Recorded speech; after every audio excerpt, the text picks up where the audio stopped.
We want your reaction to this. How credible is this threat from President-elect Donald Trump overnight? Well, Jonathan, good morning. Happy Thanksgiving week to you and everybody at Bloomberg.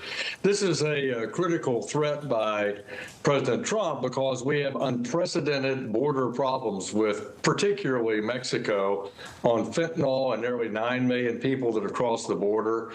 We've not been able to secure the border under the Biden-Harris administration. This was a major campaign point for President Trump. And so I believe that he's stepping up and making this statement about tariffs to tell both Canada and Mexico, we have got to get our border security in the United States squared away. And then secondarily, I think he's very concerned about imports from other countries that are going to try to take advantage of the USMCA and bring in products through manufacturing in Mexico that may skirt some of the requirements of USMCA. So both those things, I think, are on the table. Border security and trying to strengthen the parameters of USMCA for some exports from outside manufacturing companies. Congressman, so President-elect Trump sees immigration, illegal immigration, as the problem and tariffs as the remedy. But you just mentioned USMCA. If we have an executive order with these tariffs, that overrides USMCA. Should President-elect be getting Congress on board, members like yourself? It's important to bring Congress into the discussion with the president as soon as possible.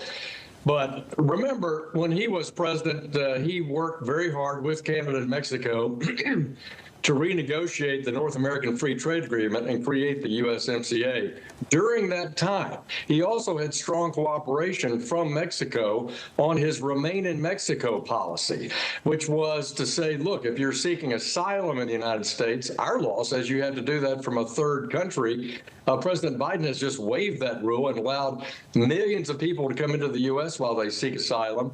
Probably 90% will be required to be deported because they're not eligible to seek asylum. So I believe President Trump's also using this tariff threat to tell the new government in Mexico City, let's get serious about the migrant flows across Mexico's border and get back to our Remain in Mexico policy or remain in a third country policy. So is it just that, a threat? Or do you think come January he's going to follow through with 10% on tariffs on China on top of others, he says, and 25% when it comes to imports from Mexico and Canada?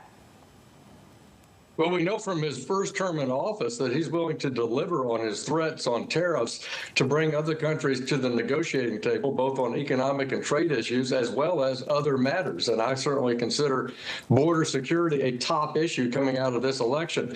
People are sick and tired of the crime impact, the fentanyl impact, the death in our communities, and the overwhelming loss of control from Tijuana to Brownsville of the Mexican-American border. So I believe that, yes, he would deliver on this, but he's also using it as a lever to get serious conversations in Ottawa and Mexico City with Washington as we turn the page and have a new presidential administration.